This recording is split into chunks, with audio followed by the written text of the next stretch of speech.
नमस्कार, खबरें अभी तक देख रहे हैं आप और मैं हूं आपके साथ नासिर कुरैशी। 24 के चुनाव को लेकर सरगर्मियां बहुत तेज हो चुकी हैं। बयानों का इस कदर जोर है कि बयानों को मुद्दा बनाकर सियासत में और तीखी बयानबाजियां हो रही हैं। बीजेपी ने लालू प्रसाद यादव के परिवार वाले बयान पर लगातार हमला किया है और इसी को लेकर हर रैली में पीएम मोदी भी आधार बनाकर, इस बयान को आधार बनाकर इंडिया गठबंधन पर जमकर निशाना साध रहे हैं। एक बार फिर प्रधानमंत्री ने पश्चिम बंगाल में बारासात में महिलाओं की एक रैली को संबोधित किया और कहा कि एनडीए की सरकार बनते ही इंडिया गठबंधन अब बौखलाने लगा। एनडीए की सरकार बनती देख, तीसरी बार सरकार बनती देख इंडिया गठबंधन बौखलाने लगा है। इंडिया गठबंधन के भ्रष्टाचारी लोग आजकल मेरे परिवार के बारे में पूछ रहे हैं। ये लोग कह रहे हैं कि मोदी का खुद का परिवार ही नहीं है, इसलिए मैं परिवारवाद के खिलाफ बात कर रहा था। ये लोग जानना चाहते हैं कहां है मैं। वहीं पीएम मोदी ने अपने बयानों के जरिए टीएमसी पर भी जमकर निशाना साधा और इसी बीच उन्होंने पश्चिम बंगाल में जनता को संबोधित करते हुए कहा कि इसी धरती पर टीएमसी के राज में नारी शक्ति पर अत्याचार का घोर पाप हुआ है। संदेश खाली में जो कुछ हुआ उससे किसी का भी सिर शर्म से झुक जाएगा, लेकिन यहां की टीएमसी सरकार को आपके दुख से कोई फर्क नहीं पड़ता। लेकिन इसी धरती पर टीएमसी के राज में नारी शक्ति पर अत्याचार का घोर पाप हुआ है। मां बोने देर संगे अत्याचार कोरे टीएमसी घोर पाप कोरे छे। संदेश खाली में जो कुछ भी हुआ। बिहार के उप मुख्यमंत्री सम्राट चौधरी ने भी परिवारवाद के मुद्दे पर विपक्ष पर जमकर हमला बोला। उन्होंने कहा कि लोग कहते हैं कि राजनीति में प्रधानमंत्री मोदी का परिवार नहीं। लोगों के अनुसार राजनीति में उनका बेटा, उनकी बेटी, उनकी पत्नी, दूसरा बेटा, दूसरी बेटी उतरे, लेकिन प्रधानमंत्री मोदी के लिए 140 करोड़ देशवासी और 14 करोड़ बिहार के लोग ही उनका परिवार है। मोदी जी का परिवार नहीं है। लोग सोचते हैं कि उनके लिए राजनीति में उनका बेटा, उनकी बेटी, उनकी पत्नी, दूसरा बेटा, दूसरी बेटी, लेकिन मोदी जी के लिए तो 140 करोड़ जो देशवासी है और 14 करोड़ बिहारी है, वही परिवार है साथियों। और आपने जिस तरह मोदी की गारंटी दिया है गरीब कल्याण के लिए, हम लोगों ने तो देखा कि आज जिस तरह आपने डबल इंजन की सरकार आपके आशीर्वाद से बिहार में बना है कि मोदी जी का परिवार नहीं है। लोग सोचते हैं कि उनके लिए राजनीति में उनका वहीं परिवारवाद के मुद्दे पर केंद्रीय मंत्री अर्जुन राम मेघवाल ने भी विपक्ष पर जमकर निशाना साधा और कहा कि प्रधानमंत्री नरेंद्र मोदी पर लगातार व्यक्तिगत हमले किए जा रहे हैं, लेकिन इससे कोई फायदा होता नहीं दिख रहा, क्योंकि हम उनके गौरवान्वित परिवार के सदस्य हैं। देखिए, राम इस देश की आत्मा है और राम रोम रोम में बसा हुआ है।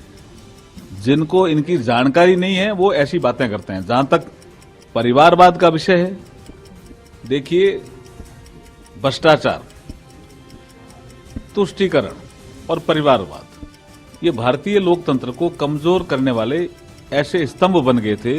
इन पे चोट करनी पड़ेगी भारतीय लोकतंत्र को मजबूत करना है तो। इसलिए उन पे व्यक्तिगत टिप्पणी करना कहीं शोभा नहीं देता, लेकिन हम कहते हैं गर्व से कि हम मोदी जी के परिवार के हिस्से हैं, हम मोदी जी के परिवार वाले हैं। बीजेपी सांसद दिलीप घोष ने बयानों के जरिए जमकर ममता बनर्जी पर निशाना साधा। उन्होंने कहा कि ममता बनर्जी वोट पाने के लिए चुनाव से पहले रिश्वत देती हैं, जिससे राज्य के लोगों को परेशानियों का सामना करना पड़ रहा है। ना तो महिला सुरक्षा है और ना ही रोजगार, शिक्षा और स्वास्थ्य सेवाएं हैं। लोग ममता बनर्जी से छुटकारा पाना चाहते हैं। ममता बनर्जी सालों साल प्रतिश्रुति देते हैं, इलेक्शन के पहले सबको घूस देते हैं वोट खरीदने के लिए, यही उनकी तकनीक। फिर 2 महीने के बाद बोलेंगे अब पैसा नहीं है, बंद कर देते हैं। तो ये उनकी जो पॉपुलर पॉलिटिक्स है, देश भर में कुछ विरोधी दल ऐसे ही कर रहे हैं, लेकिन जनता इतना परेशान है, ना सुरक्षा है, ना नौकरी चाकरी है, ना स्वास्थ्य है, ना शिक्षा की व्यवस्था है, महिलाओं की ना सुरक्षा है, इससे परेशान है। लोग यहाँ से निजात पाना चाहते हैं। चाहे ममता बनर्जी कुछ भी कर ले, लोग भूलने वाले नहीं है। ममता बनर्जी सालों साल प्रतिश्रुति देते हैं, इलेक्शन के पहले सबको घूस देते हैं।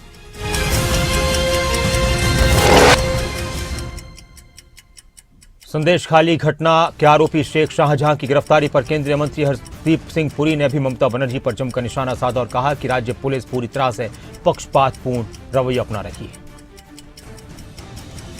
तो एक क्या है, state police is completely biased, उसको गिरफ्तार होने नहीं दे रही, they are not handing him over. और सीबीआई की जो उन्होंने ऑर्डर किया कि इन्वेस्टिगेशन सीबीआई को दी जा रही है, उसके खिलाफ who is appealing to the supreme court? ये this is very interesting question. Normally जो रेपिस्ट होता है और जिसके खिलाफ ये होता है, he go tries to go up. No, it's not that person is appealing, it's the state government which is coming to the supreme court. ये मैं पहली बार I am coming across a case like this, and they are appearing to sue what?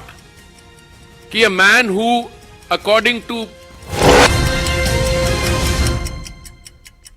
NCP नेता छगन भुजबल ने अहम जानकारी दी। उन्होंने कहा कि हमारे जो तीन गुट हैं उसमें से कौन सी जगह पर कौन लेगा, कौन अच्छे से काम कर सकता है और चुनकर आ सकता है, वो किस पार्टी का था, ये सारा जायजा लिया जा रहा है और जल्द इस फैसले पर मुहर लग जाएगी।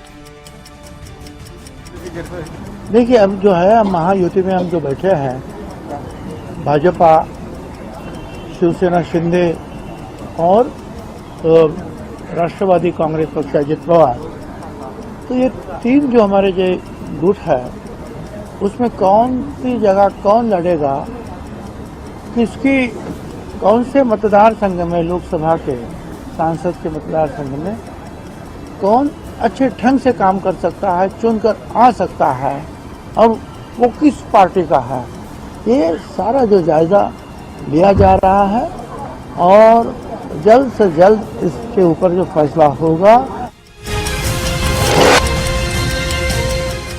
केंद्रीय गृह मंत्री अमित शाह ने एक जनसभा को संबोधित किया और इंडिया गठबंधन पर जमकर निशाना साधा। उन्होंने कहा कि इंडी गठबंधन को चुनौती देता हूं कि आगे आए, उनके भी 10 साल थे और हमारे भी 10 साल थे, हिसाब किताब करिए, वो चाहे तो अपने 40 साल और हमारे 10 साल का हिसाब कर लें, हमारे 10 साल का पलड़ा भारी दिखाई देगा।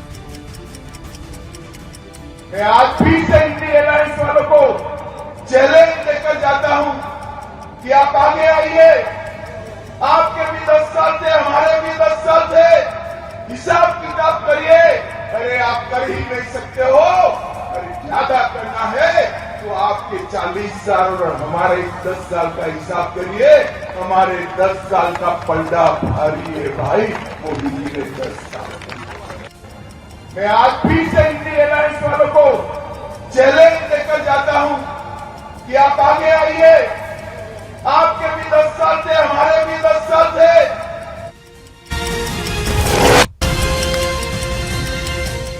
वहीं इन दिनों देश की राजनीति में डीएमके सांसद ए राजा के बयान पर भी बयानबाजी खूब हो रही है और इसी मुद्दे को लेकर हरियाणा के गृहमंत्री अनिल विज ने प्रतिक्रिया दी। उन्होंने कहा कि इस इंडी ग्रुप ने यही ठाना हुआ है कि सनातन धर्म पर बार बार अटैक करेंगे। ये अलग अलग मंच से गलत बयानबाजी करते हैं। सनातन धर्म कल भी है, आज भी है और कल भी रहेगा।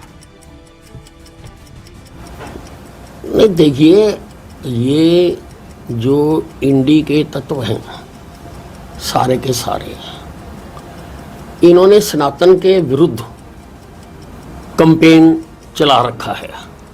कोई किसी मंच से बोलता है, कोई किसी मंच से बोलता है, कोई किसी बात को बोलता है, कोई किसी बात को बोलता है। राहुल गांधी जी राम जी के बारे में बोलते हैं, कोई डीएमके का सांसद भारत माता के बारे में बोलता है, लेकिन सनातन वो है जो कल भी था, आज भी है और कल भी रहे। डीएमके नेता ए राजा के बयान पर हमीरपुर पहुंचे केंद्रीय मंत्री अनुराग ठाकुर ने भी निशाना साधा और कहा कि कांग्रेस ने कई बार सनातन धर्म के खिलाफ काम किया है। हर बार कांग्रेस इस तरह की ऊंची हरकत और काम करती है। चुनाव आते ही देश को टुकड़ों में बांटने का काम कांग्रेस करती आई। हिंदू के खिलाफ, कभी भगवान राम के खिलाफ एक के बाद दूसरी टिप्पणी की, और दूसरी ओर देश के टुकड़े टुकड़े करने की सोच रखने वाली टुकड़े टुकड़े गैंग के साथ ये लोग खड़े नजर आए। पाकिस्तान जिंदाबाद के नारे इनके समर्थन में वहाँ लगते रहे, इनके संरक्षण में लगते रहे और इस पे पर्दा डालते रहे।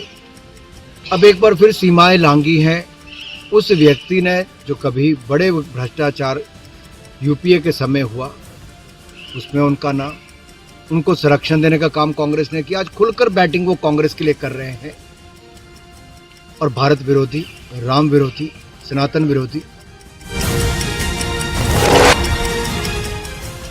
तो वहीं राहुल गांधी इन दिनों भारत जोड़ो न्याय यात्रा के दौरान बीजेपी पर निशाना साधते हुए, तीखे निशाना साधते हुए नजर आ रहे हैं।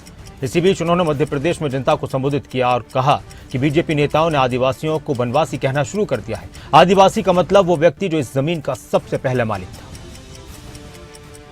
ये लोग आपको बताते नहीं है, मगर ऐसा समय था जब इस देश में, पूरे देश में आदिवासी लोग रहते थे। आप देश के पहले मालिक हो और ये आपको आदिवासी नहीं कहना चाहते, क्योंकि अगर ये आपको आदिवासी कहेंगे तो इन्हें आपको जंगल, जल और जमीन का हक देना पड़ेगा। कांग्रेस की भारत जोड़ो न्याय यात्रा पर राजस्थान सरकार में मंत्री करोड़ी लाल मीणा ने भी निशाना साधा और कहा कि राहुल गांधी आज न्याय यात्रा निकाल रहे हैं, लेकिन उनकी सरकार ने जो 60-70 साल तक राज किया उस दौरान अन्याय ही अन्याय हुए, इसलिए राहुल गांधी को न्याय यात्रा निकालने का कोई नैतिक अधिकार नहीं।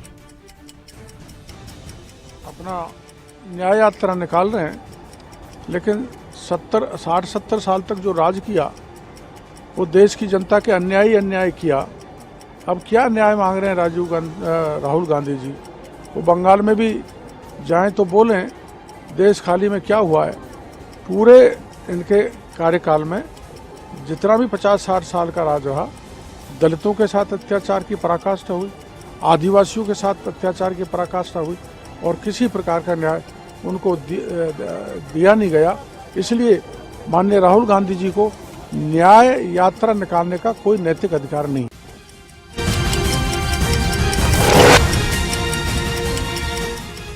राहुल गांधी ने बयान दिया था कि रोजगार के बंद द्वार इंडिया गठबंधन खोलेगा। इस पर हरियाणा के गृहमंत्री अनिल विज ने राहुल गांधी पर निशाना साधा और कहा कि राहुल गांधी की दादी ने गरीबी हटाने की कोशिश की, लेकिन गरीबी कम नहीं हुई। उन्होंने कहा कि लोग कांग्रेस पार्टी को आजमा चुके हैं और अब फिर नहीं आजमाना चाहते।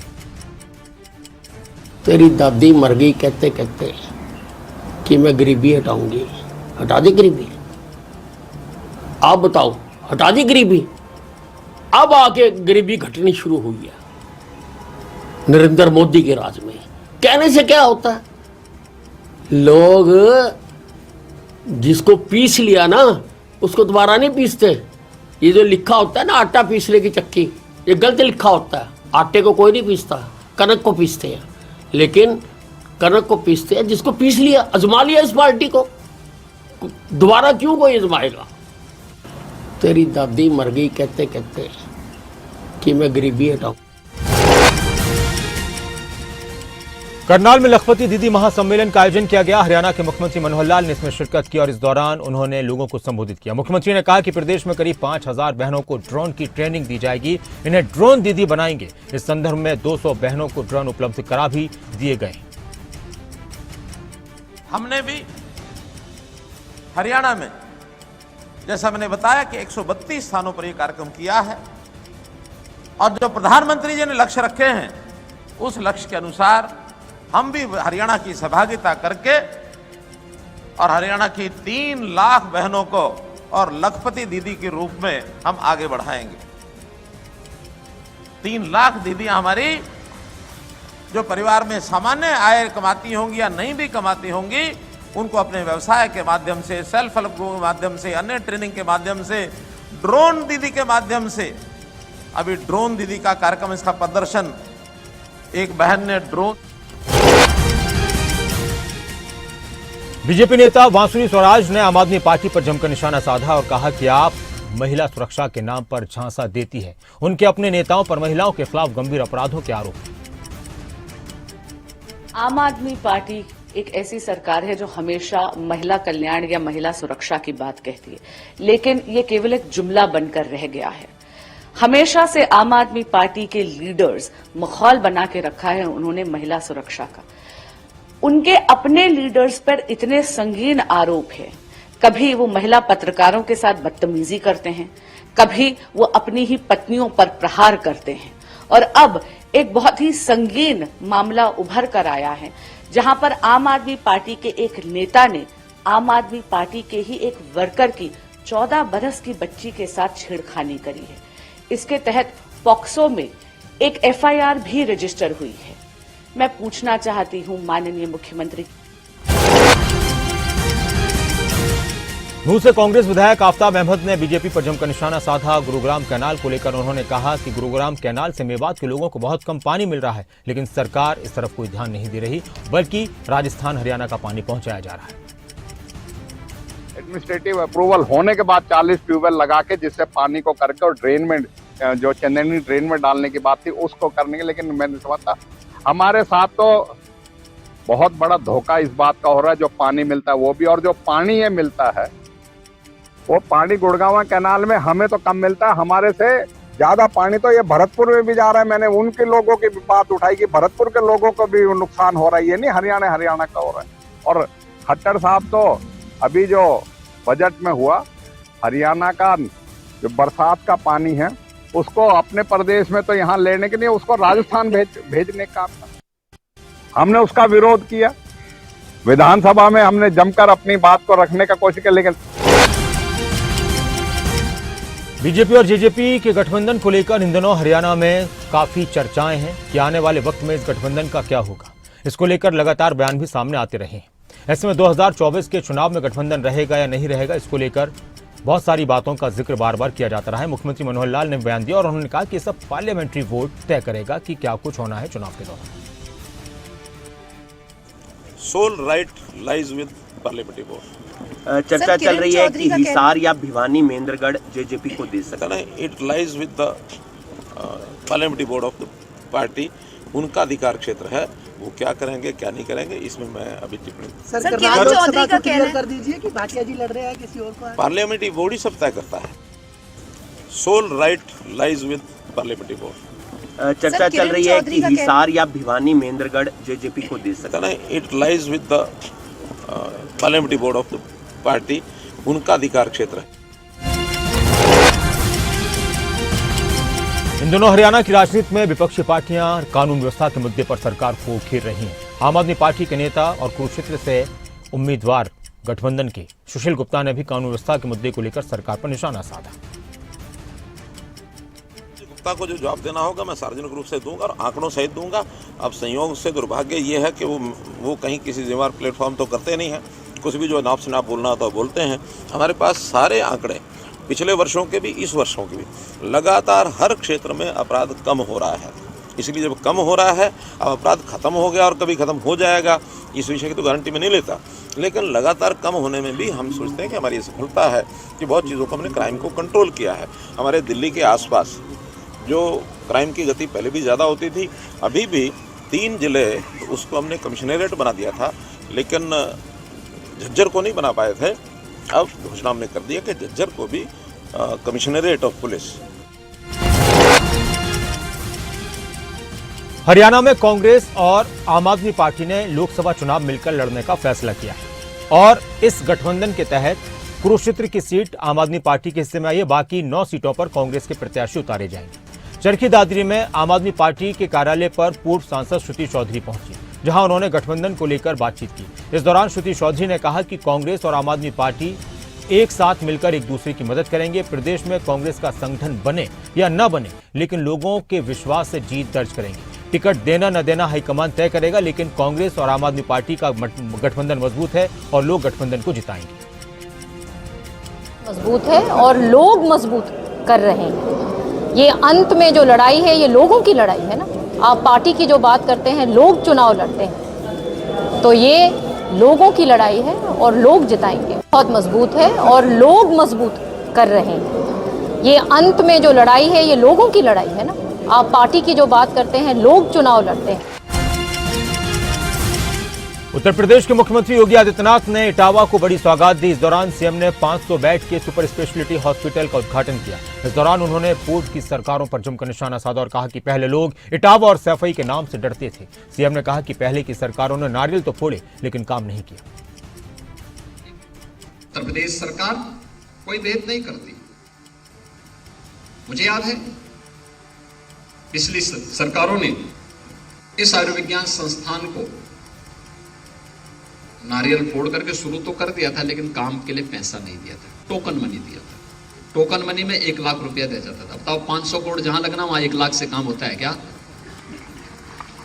तो ऐसे ही होता। फिर तो हम भी बोलते हुए डॉक्टर से सबसे कहते हुए काम करते हैं कि आपको टोकन मनी वेतन के रूप में देते हैं, आप जो है बाद में कभी ले लेना, जब हम नहीं रहेंगे तब बाद में ले लेना। क्या ऐसे काम चलेगा?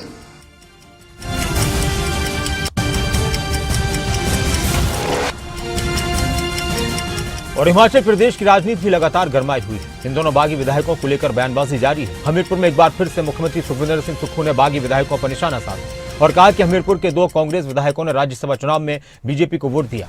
मुझे बता देना चाहिए था कि हम आपके खिलाफ हैं।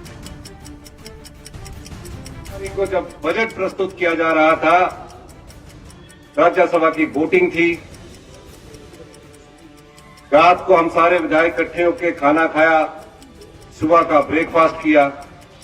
मैं कल्पना भी नहीं कर सकता था कि हमीरपुर जिले के 2 विधायक कांग्रेस पार्टी के उम्मीदवार को छोड़कर भारतीय जनता पार्टी के उम्मीदवार को वोट डालेंगे।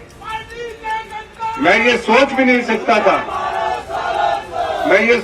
सकता था कि जिस कांग्रेस की विचारधारा और हाथ के चुनाव पर वो चुनकर आए हैं, रात भर हमारे साथ रहे और अगले दिन।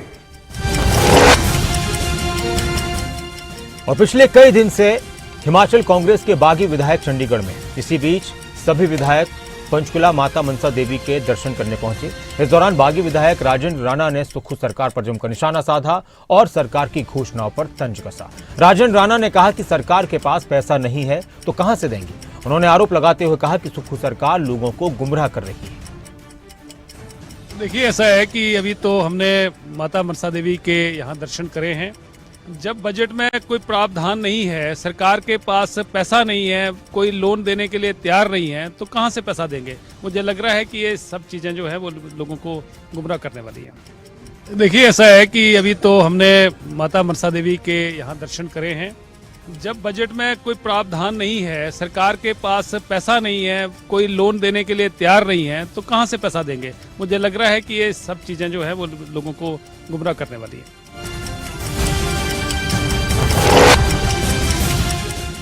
और हिमाचल के कैबिनेट मंत्री विक्रमादित्य सिंह ने एक बार फिर से कांग्रेस विधायक जो बागी हो चुके हैं उनसे मुलाकात की। इसको लेकर अब उन्होंने जानकारी दी और कहा कि मुझे जिम्मेदारी हाईकमान ने दी थी, वो मैंने निभाई। उन्होंने कहा कि आगे क्या करना है वो हाईकमान के हाथ में है। कुछ बातें मीडिया में होती है, कुछ बातें मीडिया से पीछे पर्दे के पीछे होती है, पर यह है कि मैं जो बात करता हूं वो पूरा ठोक बजा के करता हूं। तो जो भी यथा स्थिति है उसके बारे में हाईकमांड को जागरूक करवाना ये हमारा नैतिक दायित्व बनता है। इस बारे में मैंने मुख्यमंत्री से भी चर्चा करी और उसके पश्चात हमारे जो ऑब्जर्वर्स हिमाचल में आए थे, डीके शिव कुमार जी जो उप मुख्यमंत्री है कर्नाटक के, और जो हमारे हुडा साहब है और बघेल साहब है, उनसे भी मैंने बड़ी लंबी चर्चा करी है। उन्होंने मुझे जो जिम्मेवारी दी थी उसके तहत हमने सबसे संपर्क साधा, बात करी है। उत्तराखंड कांग्रेस की मुख्य प्रवक्ता गरिमा दसोनी ने टिहरी सीट पर भाजपा प्रत्याशी की जीत के दावे पर कहा कि टिहरी में अब भी राजशाही कायम है, इसलिए वो राजशाही को चुनौती देने के लिए मैदान में उतरने के लिए तैयार है। यानी गरिमा दसोनी चुनाव लड़ने के लिए तैयार है। हालांकि इसका फैसला पार्टी हाईकमान को ही करना है।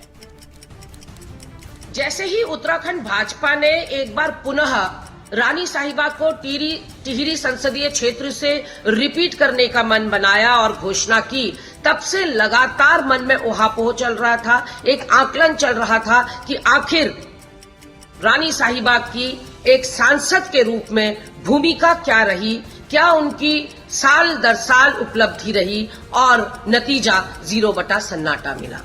ना उन्होंने विस्थापितों की बात को उठाया, ना डूब क्षेत्र के लोगों की बात को उठाया, ना उन ग्रामीण क्षेत्रों का दौरा किया, ना बेरोजगारी की बात, ना महंगाई की बात, ना जंगली जानवरों। तो फिलहाल इस बुलेटिन में इतना ही, लेकिन खबर अभी तक पर खबरों का सिलसिला लगातार जारी है। आप बने रहें खबर अभी तक के साथ।